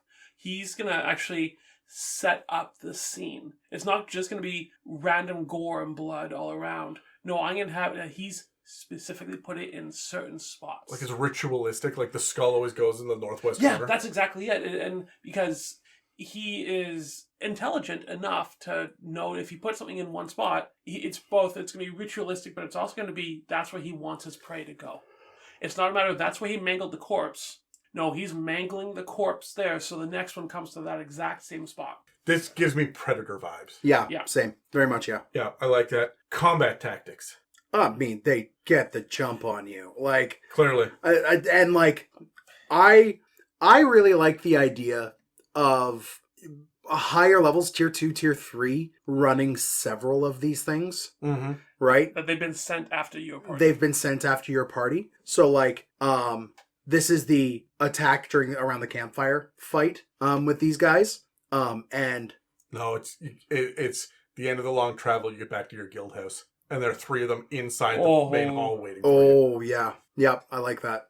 But they surprise you. They have their surprise rounds. They drop down. They eviscerate, and they're smart enough to pick out. Do that one first, then that one, and then that one. Yeah. Right? And they're also smart enough to use tools as well. Right? If tearing something apart can't quite be done in a round because it's a wall of metal in paladin form, then they will incapacitate it so that creature can watch its friends be torn apart while being helpless. Yeah, absolutely. And they're also going to know to remove people. Like you said, they're smart enough to strategize and to pick out the people. They're going to pick up the bard and they're going to carry him up to the ceiling and mangle him there. And then drop him. Well, what's left of him. Yeah. Or they're just going to tear out his throat so he can't sing anymore. Or however. The second you introduce called shots, it makes things weird. It does. However, that's a fantastic thing to do for the death saves. That's true. Yeah. My problem here is this thing is an auto kill. If you drop, it's sadistic enough to keep hitting you, and it has enough attacks that, especially because you're giving it advantage because you're unconscious, Yep. You're fucked. Like, if you hit 0 hit points, maybe even on this turn, because it has enough attacks, you're dead. Yeah. Without any sort of way to recover. No, just bang, bang, bang, you're gone. Right? So. Yeah, I think these guys, it's just. My players would cry. Yeah. These are. They're not necessarily your TPKs, but they are going to get one person down. I don't know. I think you can action economy with these things is going to be a big threat. If you have more than one, yes. No, even with one, because you got them in a death spiral right at the beginning of initiative, right?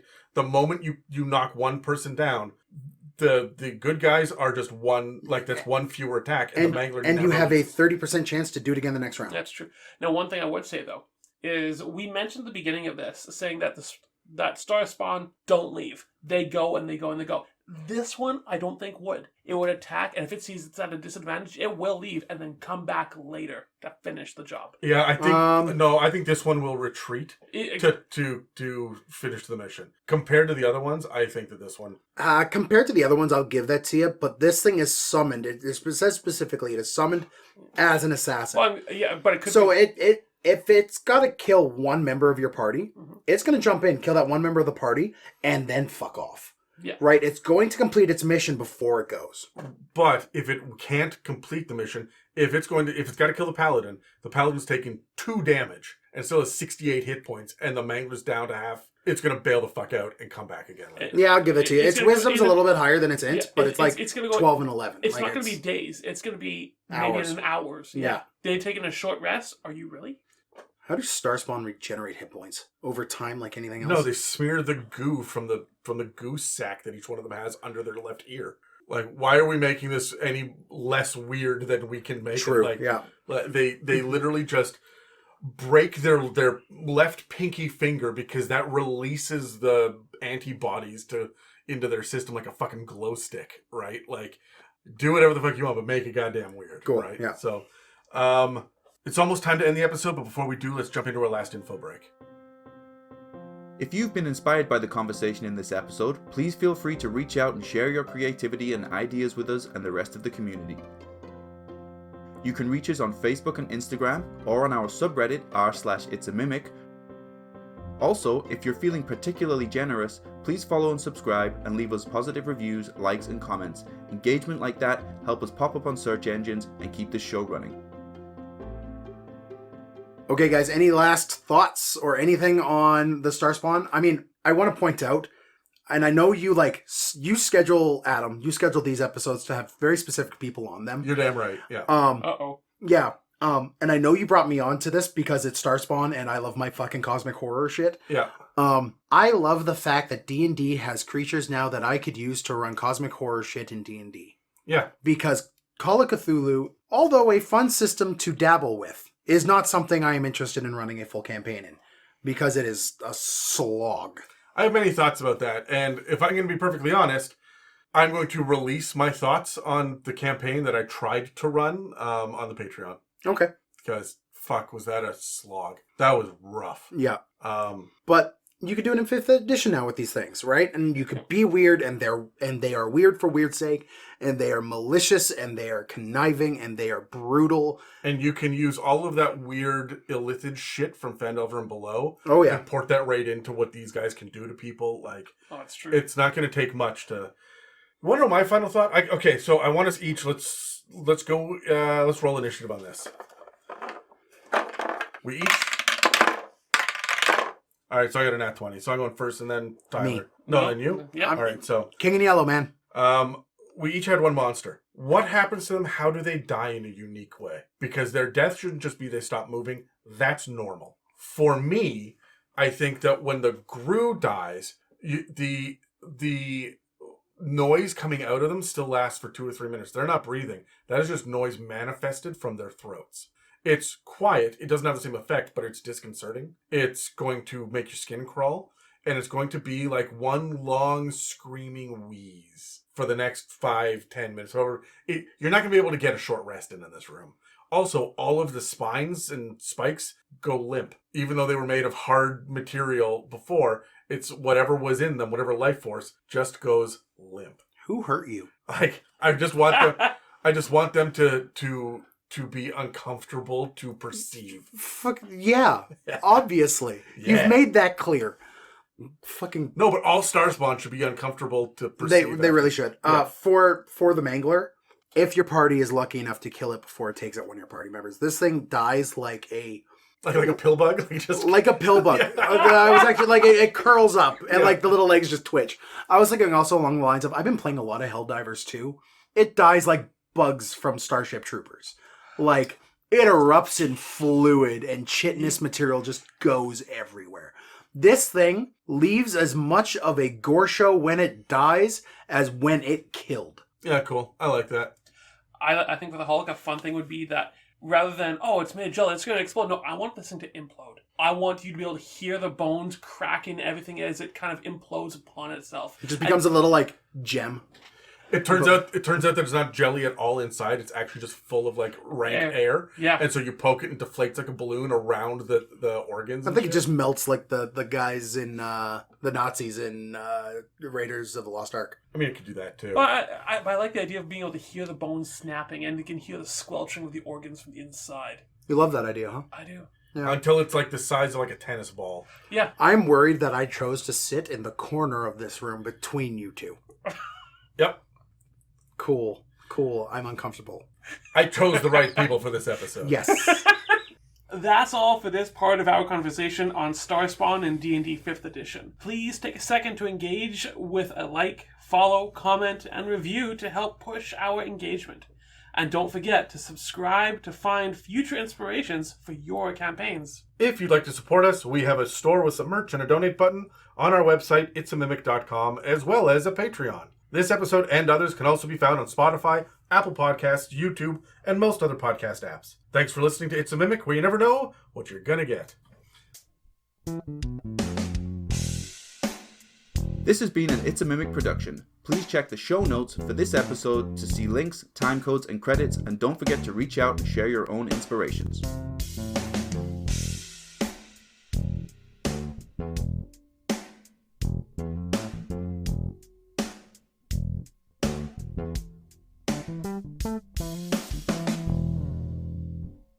I held that one on for as long as I know, I was possibly like, could. can I keep this run on?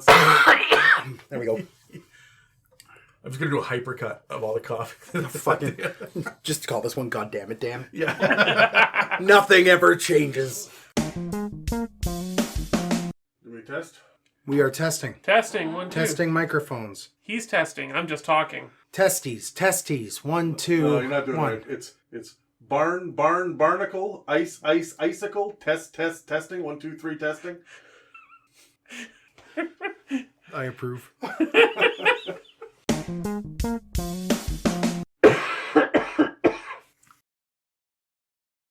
Okay, see you next time.